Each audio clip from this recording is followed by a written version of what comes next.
when we talk about authentic Kenyan brands, that time it was extremely important, and still is, to buy local produce done by Kenyans.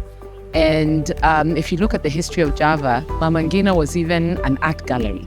So it was a coffee shop, but we showcased African art, which we still do. So yeah, that was the beginning. And now we opened the 84th branch in Eastleigh, long way from Adams, and everything in between. So in between there's Ugandan branches, there's Rwandese branches.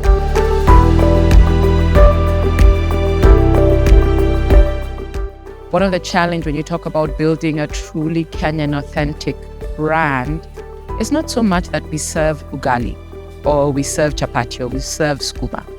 It is really, what does that Kenyan consumer want? Okay, so that's the one challenge as you build your business. So sometimes we pigeonhole the consumer and we say, to be authentically Kenyan, you have to wear Masai beads or you have to have natural hair. But the Kenyan consumer has developed over years, and it isn't really, my Kenyan earrings, and I swear I did not wear them just because we were talking about authentic Kenyan. But the Kenyan consumer now is global, aren't they? And the Kenyan consumer wants to feel heard. They want you to bring a global experience local. So there are things that we guard jealously, regardless of our differences as Kenyans.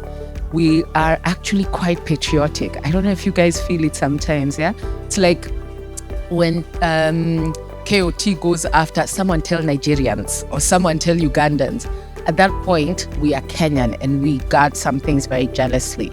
But then you know what? A Kenyan wants to eat an Oreo chocolate cake. That's not Kenyan. I mean, we didn't grow up with it. The Kenyan wants to eat a burger. The Kenyan wants to eat Swahili curry.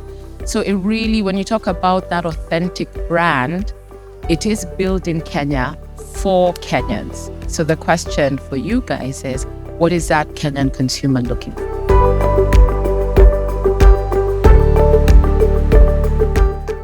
So one of our values, and we keep talking about African hospitality. So what that means is, if you think back, or even today, today things have changed. People don't know their neighbors. Your children don't know who they're playing with. But if you think about what really makes us African, is that African hospitality.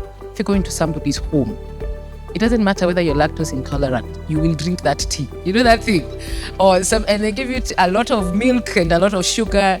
And then the Nairobi night you're thinking, I don't drink milk, I don't know this, I don't do that.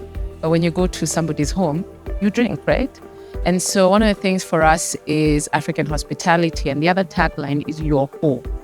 Like when you come to a Java, you are home, and it will be whatever you want it to be. So earlier, Simon, you were saying that people have gone on dates, people have brokered deals, people have been dumped. All of that has happened at a Java. There's that story, and we want it to be whatever you want it to be. So you can come in your pajamas, you can come in your suit. You can come with your grandma, you can come with a business associate. So it's whatever you want it to be. And so it's very important to us, that African hospitality. And it's the same way for our people. So I keep telling everyone, we are actually not in the restaurant business. We are in the people business. That's what we do. And when I say we're in the people business, because the person is my consumer, it's extremely important for us to share that Java love. I'm sure you know all our passwords are Java love or some version of that in-house, because it starts at home.